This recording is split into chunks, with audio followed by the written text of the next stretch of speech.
증시 전망대 방송 시작하겠습니다. 지난주 주요국 증시를 보면 대체로 다 부진했습니다. 근데 이제 중국, 독일, 미국에서는 다우지수는 올라가고 나스닥은 빠지고 이제 좀 엇갈렸는데 물가에 대한 주목도가 높았다라는 게 이제 주된 스토리였고, 그러니까 영국은 채권, 외환시장의 변동성을 주는 이슈들을 계속 제공을 했죠. 그러니까 이제 감세안이 철회됐다라는 점에서 본다라면 주말에 좀 혼란하긴 했지만 어쨌든 그거 자체만 놓고 보면 좀 다행스러운 그런 모습을 보였고, 특히 이제 어닝 시즌이 시작됐다. 그러니까 지난주는 워밍업 정도 한 거고 이번 주에는 본격적인 실적 발표가 나오면서 이제 물가, 영국 이런 재료에서 이제 어닝 시즌으로 관심이 조금씩 분산되기 시작하는 이제 그런 상황으로 넘어왔다. 이렇게 봐야겠습니다.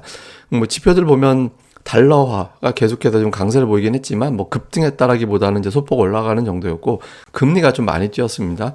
2년물 금리가 4%나 올라갔고 경기 우려 때문에 7%는 빠지고, 그러니까 경기는 걱정되는데 금리는 계속 올라가는 상황이 이제 연출되고 있다, 이런 거죠.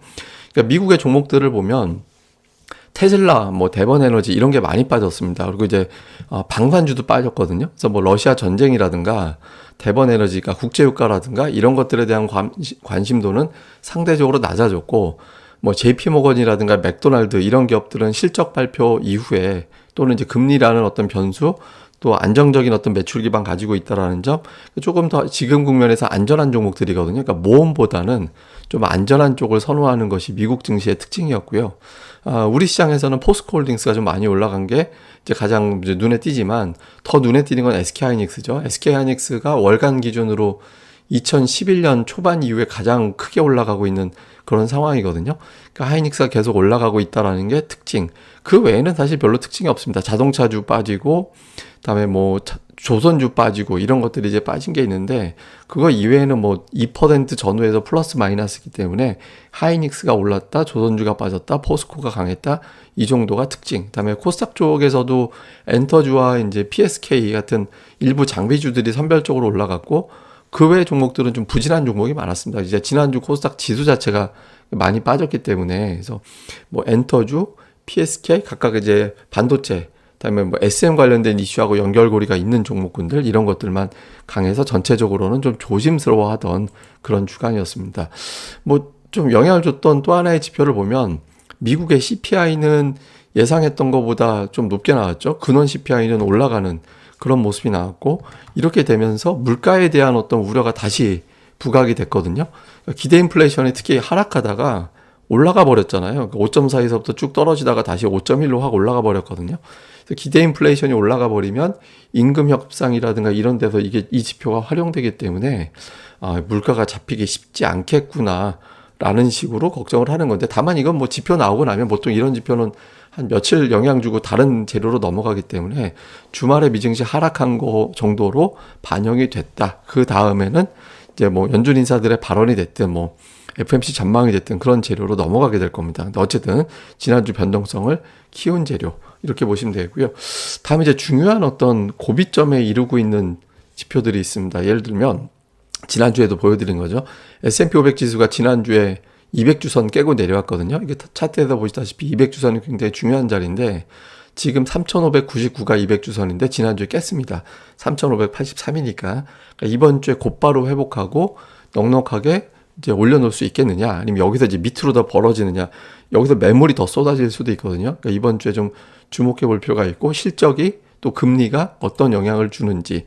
그 다음에 이제 달러 인덱스인데, 제가 뭐 계속 선긋게 해드리는 거죠. 115, 116 이거 맞고 떨어져야지, 이거 맞고 떨어지지 않고 더 120으로 가게 되면 코스피는 여기서 100포인트 정도 더 빠질 수 있습니다. 그러니까 지금 영국이 좀 오락가락하는 움직임이 나오긴 했지만 어쨌든 감세한 철폐했잖아요. 그래서 그게 이제 달러 인덱스 115를 애매하게 만들어서 거기는 못 가겠구나, 이런 분위기가 되는지 이제 이거 좀 볼 필요가 있습니다. 왜 지금 달러 인덱스가 중요하냐면 달러를 사기 위해서 다른 자산을 정리하는 과정이 만들어지고 있는 거잖아요. 근데 이게 못 올라가고 떨어지기 시작하면 달러를 팔고 다른 쪽 주식이 됐든 뭐가 됐든 다른 거를 사게 되는 걸로 넘어가기 때문에 시장의 프레임이 바뀌게 되거든요. 그래서 요 구도 지금 위치가 상당히 중요합니다. 그 다음에 2년물 금리인데 4.5%까지 올라왔거든요. 뭐 엄청, 이 각도가 뭐 역대급입니다. 올라왔죠.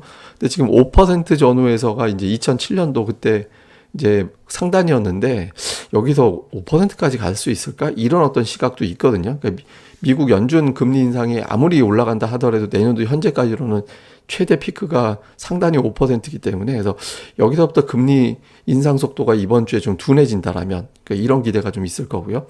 그 다음에 이제 하이닉스가 61선을 일단 돌파를 했습니다. 근데 이제 200주선을 넘어가게 되면 예전의 추세로 복원하게 되는 거거든요. 복귀하게 됩니다. 그러니까 이전에 200주선이 지지선이 되고 튕겨 올라갔던 그 흐름을 다시 복원하게 되는 건데, 그게 97,300원이거든요. 그러니까 내친 김에 이 선까지 넘길 수 있느냐. 윗꼬리가 그 근처에서 달렸어요. 근데 이번에 이제 요 구도를 이번 주에 만들어줄 수 있는지, 요걸 좀 주의 깊게 보는 게 좋을 것 같습니다. 그리고 외국인들은 그러니까 매도 잠깐 하고 이제 매수로 들어왔고, 특히 지난주에 1조 원대 매수를 해서 8월 첫 번째 주 1조 4천억대 매수 들어온 이후에 최대 매수가 들어왔거든요. 지금 4월 이후에 제가 집계를 계속하고 있잖아요. 그러니까 4월 이후 집계상으로도 네 번째 매수가 많이 들어왔어요. 그래서 외국인들이 별의별 거 다 나와도 매수했는데 이번 주에도 계속 매수를 해준다라면 도움이 될 수 있겠죠. 그러니까 한국만 좀 특이하게 매수합니다. 그러니까 아시아 전체로 봐도 우리나라를 좀 두드러지게 매수하고 있거든요. 매수한 종목들을 보면 이제 두 종목, 삼성전자, 하이닉스, 그다음에 2차 전지 관련된 종목 쪽에 좀 주로 매수가 들어가 있죠. 근데 이게 9월 29일 이후에 거의 2조 원 가까이 매수인데, 그때 이후를 놓고 보면 삼성전자, 하이닉스 1조 5천억, 다음에 이제 SDI, LG에너지솔루션 3천억. 그러니까 이 두 조합, 반도체와 2차 전지 쪽에만 1조 8천억 이상이 집중되어 있거든요. 거의 매수의 90%예요. 그래서 이 구도가 되는지, 여기서 좀 다른 쪽으로 분산이 되는지, 이제 요 구도도 이번 주에는 좀 주목을 해볼 필요가 있는 것 같습니다. 그래서 체크 포인트 보면 어닝 시즌이 미국에서 시작이 되는데, 실적 추정 하향이 세게 되면 시장이 좀 충격받을 수도 있습니다. 그래서 이번 주 그러니까 미국 기업들 실적은 뭐 예상했던 것보다 높게 나오는 기업들이 더 많긴 하겠지만, 실적 추정을 어느 정도로 하향하게 되는지 요거 볼 필요가 있고, 그 다음에 제가 이제 괄호 열고 이제 어쨌든이라고 했는데, 주말에 이제 영국 총리 회견 이후에 시장이 출렁거렸잖아요. 근데 어쨌든 감세안 철회했거든요.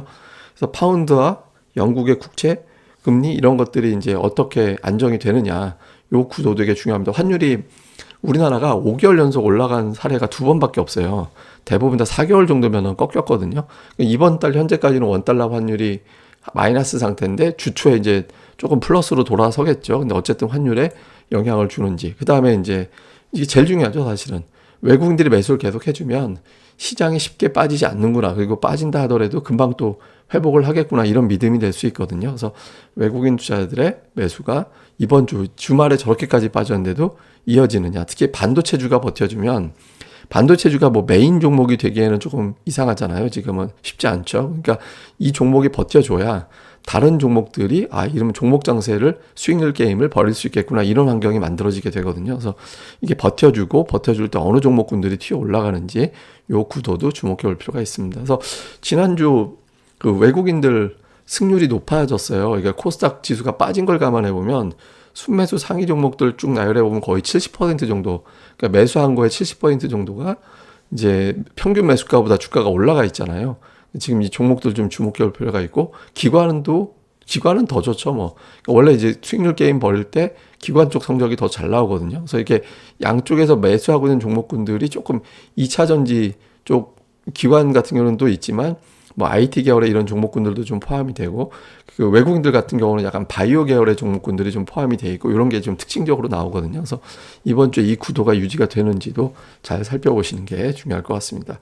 이게 시장이 되게 특이해요. 그러니까 코스닥이 올해 보면 세게 한 15%짜리 음봉이거든요. 이 세 개가 거의 다 비슷해요. 그리고 한 대 패놓고 이제 완만하게 반등 주다가 또 때리고, 이런 형태가 반복되고 있거든요. 이게 비슷한 사례가 아주 똑같은 건 아닌데 2018년도가 그러긴 했어요. 그러니까 세게 맞고 좀 반등하고, 세게 맞고 반등하고, 엄청나게 맞고, 이게 21%짜리 음봉이거든요. 그러고 나서 이제 올라간 사례가 있긴 한데, 뭐 어쨌든 지금 되게 때리고 맞고 이게 지금 되게 독특하게 움직이고 있습니다. 그래서 이번 달 다음 달까지는 원래대로면 이제 좀 반등 시도가 나와야지 기존 패턴이 나오는데, 요 구도가 좀 어떻게 되는지, 그리고 어쨌든 신용이 많이 줄었기 때문에 종목 장세가 시도될 가능성이 있거든요. 그래서 기관의 매수 누적 종목군들 뭐 계속해서 좀 살펴보시는 게 중요할 것 같습니다. 예, 이 방송 구독하기 꼭 부탁드리고요. 그리고 고릴라 리서치 검색해 주시고 가입도 많이 부탁드립니다. 감사합니다.